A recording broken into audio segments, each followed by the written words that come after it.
दशैं तिहार नजिकिएसँगै बजारमा चहल पहल बढेको छ। उपभोक्ताहरू सरसामान किन्न व्यस्त भइरहेका छन्।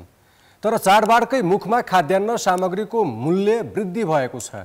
खाद्यान्न तथा तरकारीको भाव नै गत वर्षभन्दा किलोमा 56 रुपियाँ भन्दा बढी वृद्धि भएको छ, जसका कारण उपभोक्ताहरू मर्कामा परेका छन्।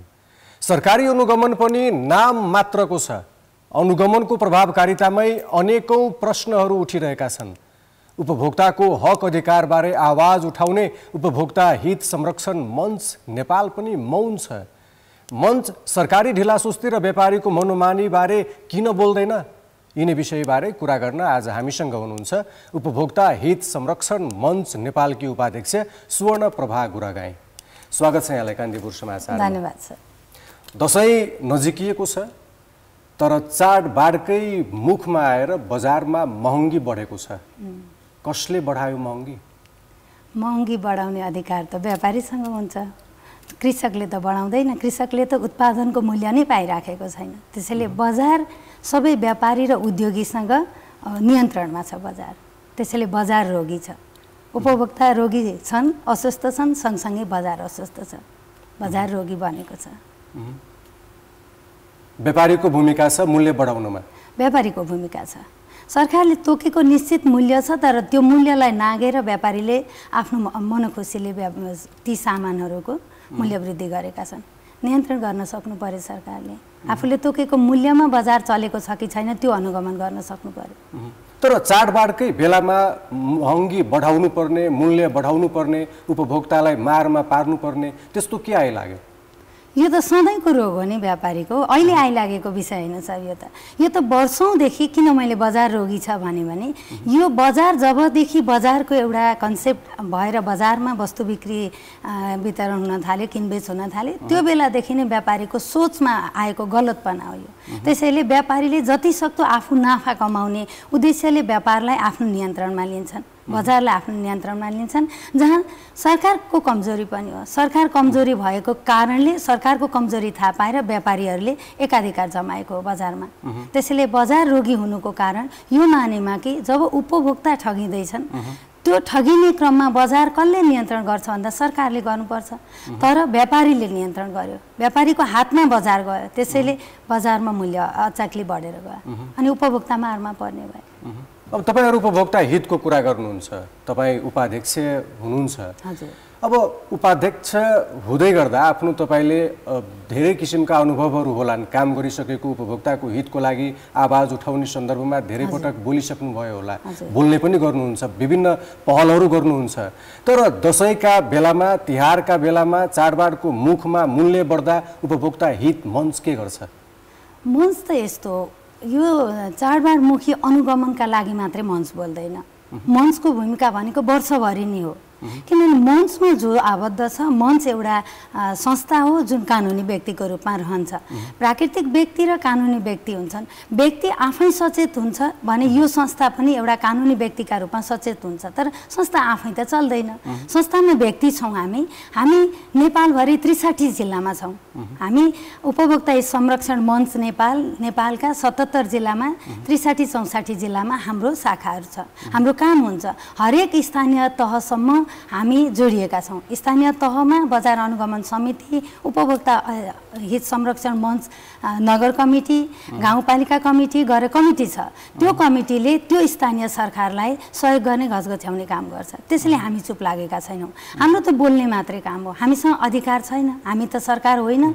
हामीले सरकारलाई घचघच्याउने, बजारको रिपोर्टिङ गर्ने, बजारमा भएको बेथिती, मूल्य वृद्धि, कालो बजारी, ठगी, मूल्यमा ठगी, गुणस्तरमा ठगी, यी सबै विषयहरू हामी रिपोर्टिङ गर्छौँ सरकारलाई। तत्त निकायलाई जानकारी गराउँछौँ कि ध्यानाकर्षण होस् र उपभोक्ता मारमा नपरौँ र ठगी नबाट जोगाउँ भनेर हामीले सम्बन्धित निकायसम्म पुर्याउँछौँ। पछिल्लो पटक के गर्नुभयो? तेलमा सबैभन्दा बढी महँगी भएको छ। हजुर। खाद्यान्न सामग्री र तरकारीको कुरा गर्ने हो भने किलोमै 56 रुपियाँले वृद्धि भएको छ। पछिल्लो पटक तपाईँहरूले सरकारलाई रिपोर्टिङ गर्नुभयो? हजुर। यसमा के छ भने यो जब बजार अनुगमन चाडबाडमुखी सुपथ मूल्य के अरे सञ्चालन गर्ने कुरा, बजार अनुगमन गर्ने कुरा भनेको विशेष गरी यो असार साउनमै यो सरकारी निकायले चाहिँ पूर्व तयारी गर्छ। त्यो बेलामा हाम्रो संलग्नता रहन्छ। वर्षभरिको हामी रिपोर्ट त्यो कार्यक्रममा संलग्नता भएपछि हामी त्यहाँ जानकारी गराउँछौँ। तदअनुसार जानुपर्छ उहाँहरूले। हाम्रो कतिपय अनुगमन त्यो समितिमा बजार अनुगमन गर्ने क्रममा हाम्रो संस्थाको भूमिका रहन्छ। हामी एकजना दुईजना सम्बन्धित ठाउँमा हामी पुगेको हुन्छौँ, तर हामीले भनेको दर्शाउने मात्रै हो, देखाउने मात्रै हो। त्यसैले त्यो पूर्व तयारी कार्यक्रममा चाहिँ हामीले जानकारी दिएको हुन्छौँ। बजारमा यस्तो छ, भाउ असारदेखि यता बढ्यो, यो साउनमा त झन् साउन अनि सोह्र श्राद्ध महँगी बढ्यो, मूल्य बढ्यो, नियन्त्रणमा भूमिका खेल्ने होइन कि महँगी बढेको त्यो रिपोर्टिङ सरकारलाई गरिदिने? हामी त वाचडग मात्रै हो, हामीले त भुक्ने मात्रै काम गर्छौँ। कसले टोक्ने भन्दा सरकारले टोक्ने, हामीसँग अधिकार छैन। हामी उपभोक्ताको अधिकारको आवाज लिएर सरकारसम्म पुग्छौँ एउटा मध्यस्थकर्ताको रूपमा। हाम्रो संस्थाले त्यो काम गर्छ। त्यसैले नेपालभरि छरिएका सब ती 63-64 जिल्लामा हामी वाचडगको काम गर्छौँ, जहाँ चाहिँ सरकारलाई, स्थानीय तहलाई बजारको अवस्थाबारे जानकारी गराउँछौँ। अब बजार मूल्य तोक्ने, बजार मूल्य घटाउनुपर्छ भन्ने माग गर्ने हाम्रो कुरा हो, तर बजार मूल्य वृद्धि भयो, यहाँसम्म क्रय शक्ति छैन, उपभोक्ताको क्षमता छैन। त्यसैले उपभोग्य वस्तु खाद्यान्न मात्रै होइन, लत्ता कपडा पनि हो नि, निर्माण सामग्री पनि हो नि, अरू पनि हो नि, नुनदेखि सुनसम्म भनेपछि सम्पूर्ण वस्तुहरू पर्ने भए, त्यसमा सेवा पनि जोडिने भयो। त्यसैले सेवालाई एकछिन अर्को पाटोमा राख्दा अहिले वस्तुका कुरा गरौँ, हामी बजारका कुरा गरौँ। त्यो बजारभित्रको मूल्य वृद्धिको नियन्त्रण त हाम्रो अधिकार त होइन। हामी त हजुर हामी जस्तै उपभोक्ताका अधिकारका लागि हामी लड्दै गरेको उपभोक्ता कर्मीको एउटा संस्था हो हाम्रो। त्यसैले बजार मूल्यलाई उपभोक्ताहरूले गुनासा गर्छन्, हाम्रो पक्षमा बोल्दिने कोही पनि भएनन्। हामी छौँ नि, हामीसम्म आइपुग्नुपर्छ। बोलेको आवाज कहीँ पनि सुनिँदैन? सुनिन्छ नि, जति सुनिन्छ। हामीले जति आवाज उठाएका छौँ, उपभोक्ता यो मारमा परे, ठगीमा परे, सेवामा यस्तो भयो, हस्पिटलमा यस्तो भयो, कसले सुन्नु भएन? आउनुहोस् न उपभोक्ता संरक्षण मञ्चमा उजुरी लिएर आउनुहोस् न। हामीले निःशुल्क उपचार दिएका छौँ, कानुनी उपचार दिएका छौँ। हस्पिटलको ठगी, शिक्षामा ठगी, स्वास्थ्यमा ठगी, औषधिमा ठगी, बजारमा ठगी, जसले ठगी भएँ म ठगिएँ भन्ने जानकारी उहाँहरूलाई अनुभूत हुन्छ, ठगिएको थाहा पाउनुहुन्छ, किनेको बिल लिएर हामीसँग तर तपाईँहरूकोमा किन जाने? तपाईँहरू भुक्ने मात्रै, टोक्ने काम सरकारको हो भने तपाईँहरूकोमा किन जाने उपभोक्ता? त्यसो भए सिधा सरकारकोमा जान पनि सकिन्छ। उपभोक्ताको आवाज, उपभोक्ता हित मञ्चको औचित्य के? औचित्य म भन्छु, जो पहुँच सरकार र उपभोक्ता सिधै पहुँचमा जोडिन सक्दैन। जो उपभोक्ता, सबै उपभोक्ता साक्षर छैनन्, सबै उपभोक्ता सचेत छैनन्, यो त हामीलाई थाहा छ।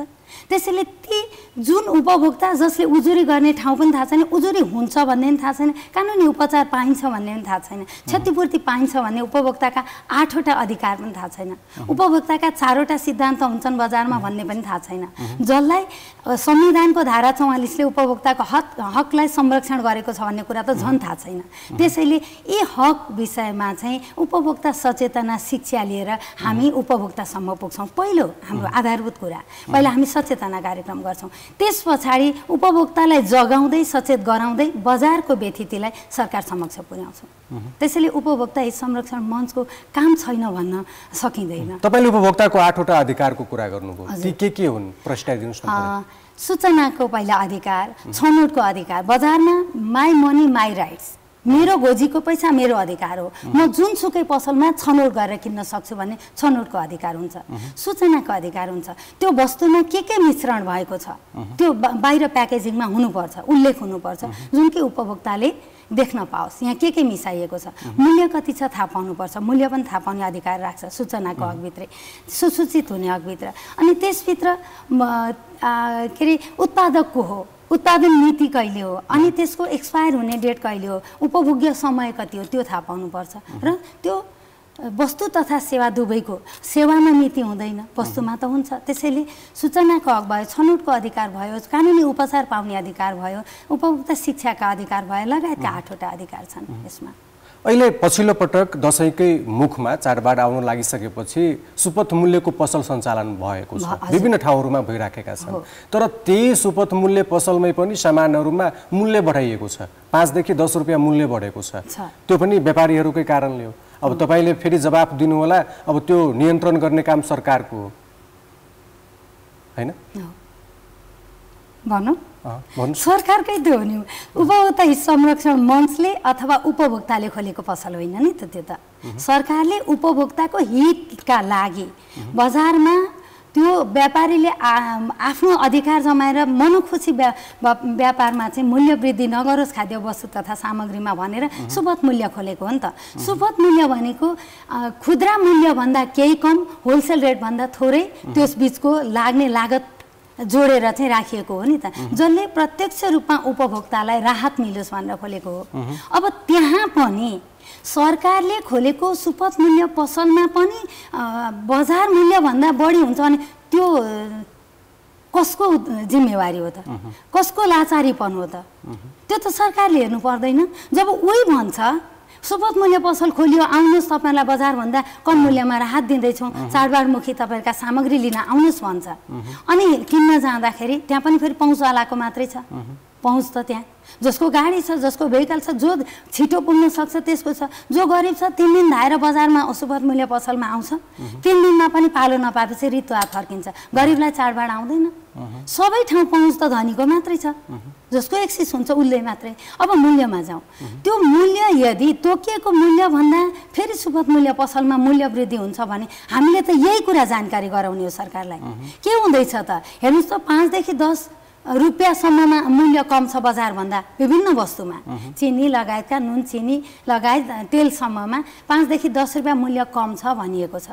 अब त्यो 10 रुपियाँ मूल्य कम लिनका लागि घन्टौँ दिनौँ लाइन बस्नुपर्ने, त्यो पनि नपाएर फर्किने अवस्था एकातिर छ। अब तोकिएको मूल्यभन्दा मूल्य बढाएर त्यही सरकारकै सम्बन्धित आफैले खोलेको निकायले त्यही सुपथ मूल्य पसलले वृद्धि गरेर बढाउँछ र व्यापार गर्छ भने सरकारले हेर्नुपर्छ कि पर्दैन? हामी त वाचडग भने नि मैले, हाम्रा संस्थाहरू, हामी जस्ता संस्थाहरू भनेको वाचडग हो। हामीले वाच गर्ने देखिएका कुरा सरकार समक्ष भनेपछि सरकारले देखेन, मूल्य बढ्यो, व्यापारीले ठग्न थाले, उपभोक्तालाई मारमा पर्न थाले। अब सरकारकै कुरा गर्ने हो भने मूल्य नियन्त्रणमा कसको बढी भूमिका हुन्छ? उद्योग मन्त्रालयको हुन्छ वा अर्थ मन्त्रालयको हुन्छ? कसको भूमिका बढी देख्नुहुन्छ? अब यसमा वाणिज्य आपूर्ति विभाग छ, उपभोक्ता संरक्षण विभाग छ हैन, नापतोल गुणस्तर छ हैन, कर छ, त्यसमा कर पनि त जोडिएर आउँछ नि त हैन, दर रेट तोक्ने दर छ, दर रेट तोक्ने निकाय छ। अब समग्रमा सम्पूर्ण निकाय त जसले बजारलाई बनाउँछ, बजारमा वस्तु आपूर्ति गर्छ, त्यो आपूर्ति गर्नलाई त एउटा मात्रै मन्त्रालय, एउटा मात्रै निकायले त गर्दैन भने ती सम्पूर्ण निकायको साझा भूमिका हो नि त त्यो त। अब त्यो साझा भूमिकामा अब वाणिज्यलाई जिम्मा दिएर अर्को नापतोल गुणस्तर विभाग पन्छिने हो र होइन नि, औषधि व्यवस्था विभाग पन्छिने हो र? सबैको जब साझा रूपमा पसल सुपथ मूल्य खोलिन्छ अथवा बजार सञ्चालन गरिन्छ त बजारमा सबैको साझा भूमिका हुन्छ, साझा अनुगमन हुनुपर्छ। त सबैको जिम्मेवारी हो नि त। हामीले त्यहाँ गर्न सक्ने भनेको जम्मा अलर्ट गर्ने हो सरकारलाई, मूल्य तोकिए भन्दा बढी किन, फेरि बिक्री त मूल्य बढाएर व्यापारीहरू र सरकारी सम्बद्ध निकायका अधिकारीहरूको सेटिङमै मूल्य बढाइन्छ भन्न सकिन्छ?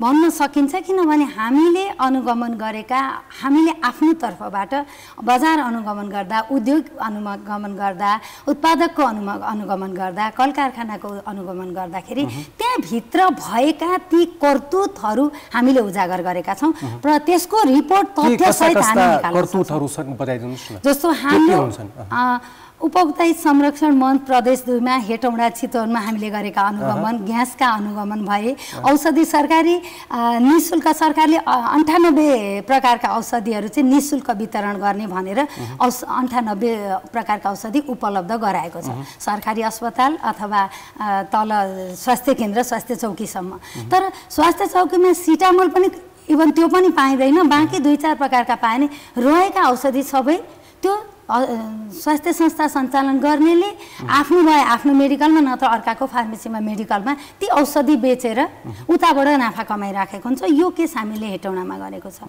किनभने त्यो प्रिन्ट मूल्यमा रातो लगाएर अनि फार्मेसीमा भेट्यो, त्यो कारबाही पनि भइसक्यो। त्यो हेटौडा नगरपालिकाले अनुगमनको क्रममा हामीले जानकारी गरायौँ, अनुगमनको क्रममा त्यसलाई पक्रिएर त्यसको कारबाही प्रक्रिया अगाडि बढाइसकेको छ भने यी कुराहरू यो एउटा उदाहरण भयो। यस्ता धेरै उदाहरणहरू छन् ग्यासका। तर के पनि सुनिन्छ भने जब अनुगमन गर्नका लागि अधिकारीहरू पुग्छन् त्योभन्दा पहिले नै सूचना पाइसकेका हुन्छन् व्यवसायीहरूले कि अनुगमनमा फलानु टोली आउँदैछ है भन्ने कुरा सूचना पनि पाइराखेका हुन्छन्। के दिएरै तपाईँहरू जानुहुन्छ अनुगमनमा वा जो नापतोल विभागका अधिकारीहरू छन् उनीहरूको सूचना पहिला नै पुगिसकेका हुन्छ? सूचना पुगेको हुन्छ भन्ने सरकारी अनुगमनको कुरा गर्दा हो, किनभने अनुगमन हुँदैछ है भन्ने कुरा सूचना लिङ्क कसले गर्छ त? त्यो लिक कसले गर्यो? कसले खुस खायो त? चुहावट कहाँबाट भयो त? सूचना चुहावटका आधारमा व्यापारी जोगिएको हो नि त। जब व्यापारी कि सटर बन्द गर्छ कि ती वस्तुहरू उ लुकाउँछ, त्यो दिन गोदामबाटै निकाल्दैन अथवा गोदाममा लगेर थन्काउँछ, अझ गोदामभन्दा पनि टाढा लान्छ, किनभने चिनीका कुराहरू हाम्रा धेरै कुराहरू आइराखेका छन्। त्यसैले त्यो भनेको चाहिँ सूचना चुहावट हो, यो हामीबाट होइन, हामी उपभोक्ता हित संरक्षण मञ्चबाट होइन, त्यो अनुगमन टोलीबाट सूचनाको चुहावट भित्र सरकारी निकाय जो अनुगमन टोलीमा त त्यहाँ त खाद्य जान्छ, वाणिज्य आपूर्ति जान्छ, नापतोल गुणस्तर जान्छ, औषधि जान्छ होला, स्वास्थ्यका जान्छन्, विज्ञ जानुपर्छ नि त त्यहाँ त। त्यसै सरकारी युनिफर्म लगाएको व्यक्ति गएर मात्रै भएन नि त, अधिकार छ भनेर त थाहा पाउनु पर्यो नि त कुन सही कुन गलत कुन एक्सपायर कुन के। अनि ती सबैको विज्ञ गइरहँदाखेरि विज्ञ टोली आज हिँड्दैछ भनेपछि यता अफिसबाट चाहिँ अनुगमन आउँदैछ भनिदियो अरूले भने त उनीहरू त सुरक्षित हुन पाए नि त। त्यो भएर सूचना चुहावट भएको कारणले अनुगमन फितलो भएको। नाम अनुगमन समिति हुन्छ, काम हेर्ने हो भने झारा टार्ने काम हुन्छ, त्यही त भनिराखेको छ सबैले। हामीले त्यही आवाज उठाएको। यो श्राद्धमा बिरालो बाँध्ने कुरा सबैले भन्नुहुन्छ।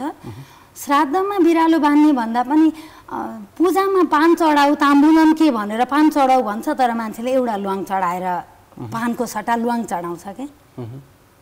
पान खान दिनुपर्ने अवस्थामा ल्वाङ दिएर पानको स्वाद हुन्छ? हुँदैन नि।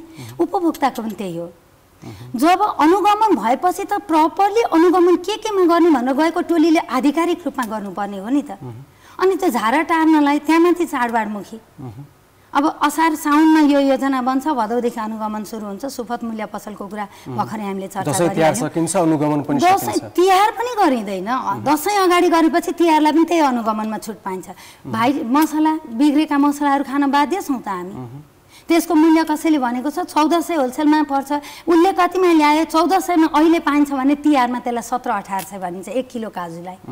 बजार नियन्त्रण गर्नुपर्ने सरकारले होइन त।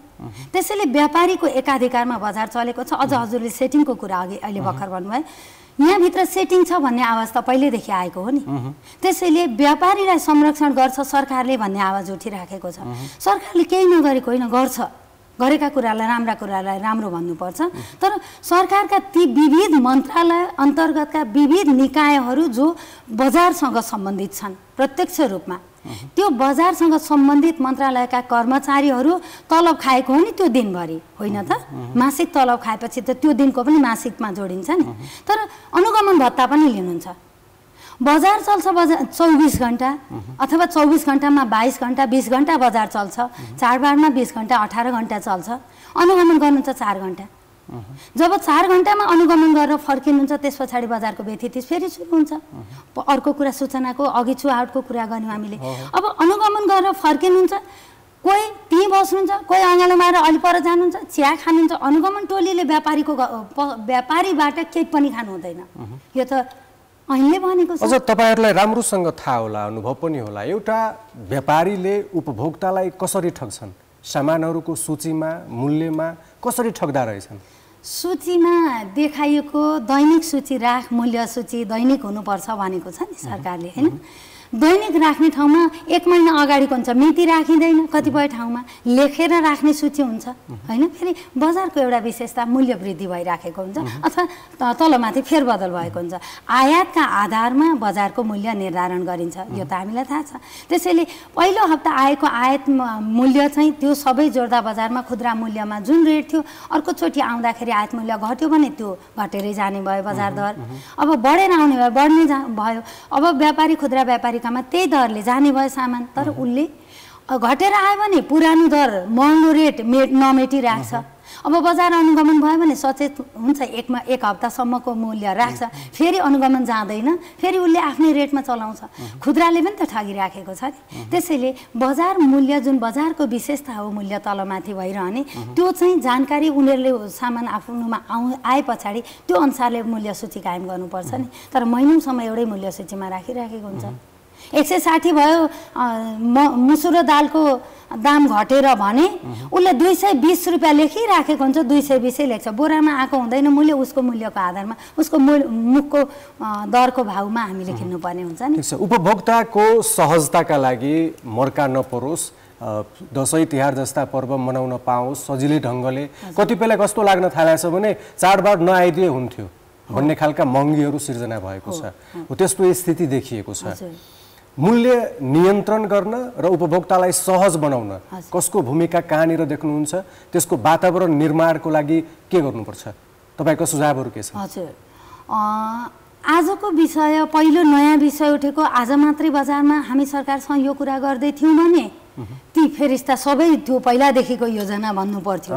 तर यो त बारम्बार हामी वर्षौँदेखि भनिराखेका छौँ। 2051 सालमा स्थापना भएको हाम्रो उपभोक्ता हित संरक्षण मञ्च नेपाल 27-28 वर्ष पुगिसक्यो, अझ बढी भइसक्यो भने सरकारसँग जोडिएर हामीले काम गर्ने क्रममा अब के चाहिँ भने सुझावका क्रममा पहिलो कुरा बजार अनुगमन फितलो भएको कुरालाई एकदमै ध्यानाकर्षण हुनुपर्छ। सरकारको अनुगमन फितलो भएको कुरामा पनि ध्यानाकर्षण हुनुपर्छ। सुपथ मूल्य जुन अहिले स्थापना गरिन्छ, कम्तीमा चाडबाडमुखी नै भए पनि केन्द्रीकृत भयो, यो यसलाई विकेन्द्रीकृत गर्नुपर्छ। मैले अघि हजुरलाई प्रसङ्ग जोडेको थिएँ, 3 दिन धाएर हुम्ला जुम्लामा बजारमा एउटा सुपथ मूल्य पसल खुल्यो भनेर जानकारी पाएर 3 दिन धाएर गएको ग्रामीण भेगको एउटा गरिबले चाडबाड मनाउने अधिकार त उसलाई पनि छ। जसोतसो जुटाएका पैसा लिएर सस्तो सामग्री किन्नलाई, खाद्य वस्तु सामग्री किन्न गएको 3 दिन पालो नआएर बजारमा एउटा बस्नेको समस्या, कसको घरमा बस्यो त्यो गरिब चिनेको छैन। 3 दिन खानु पर्यो होटलमा, सामान किन्न लगेको पैसा होटलमा खानेमा सक्यो, त्यो मान्छेले राहत पायो त भने सरकारले हरेक त्यस्ता तहहरूसम्म खोल्नुपर्छ। यो काठमाडौँमा विराटनगरमा बुटवल भैरवा पोखरामा खोलेर हुँदैन। यहाँ त सम्पन्न वर्ग बढी छ, विपन्न वर्ग एकदम कम छ। त्यसैले सम्पन्न वर्ग भए ठाउँमा होइन, विपन्न वर्ग भए ठाउँमा यस्ता पसलहरू खोलिनुपर्छ। अनुगमन फितलो भयो, हामी बारम्बार भनेका छौँ, अनुगमन कडाई हुनुपर्छ। चाडबाडमुखी होइन, वर्षभरि नै गर्नुपर्छ। जसरी हामी वाचडगको काम गर्छौँ, हामी वर्षभरि रिपोर्ट गर्छौँ, तर सुनवाई हुन्छ साउनमा, योजना बन्छ साउनमा। साउन र भदौ असोज 2 महिना मरेर अनुगमन हुन्छ। असोजमा दसैँ सकिन्छ, तिहारलाई अनुगमन हुँदैन। तिहारका भाँडाकुँडामा ठगी, लक्ष्मी पूजाका सामग्रीमा ठगी, अर्कोतिर छुट्टै छ। फेरि एउटा 40 रुपियाँको तामा छैन, 40 रुपियाँ पर्छ पर्दैन दियोलाई 250 लेखेको छ त किन्न त हामी बाध्य छौँ भने यो बजार हेर्नु पर्दैन। दसैँको खानेकुराको मात्रै बजार हेर्ने हो र तिहार पनि त चाडबाड हो, त्यहाँ खानेकुराभन्दा बढी त अरू चिज प्रयोग हुन्छ, त्यसको बजार सरकारले हेरेको खोइ त। हुन्छ, महत्त्वपूर्ण समय दिनुभयो, यहाँलाई धेरै धेरै धन्यवाद। धन्यवाद सर, हजुरलाई पनि। उहाँ हुनुहुन्थ्यो उपभोक्ता हित संरक्षण मञ्च नेपालकी उपाध्यक्ष सुवर्ण प्रभा गुरागाईं। चाडबाडका बेला बढेको महँगी र नियन्त्रणमा सरकारी चासो नपुगेको भन्ने सन्दर्भमा केन्द्रित रहेर कुराकानी गर्यो।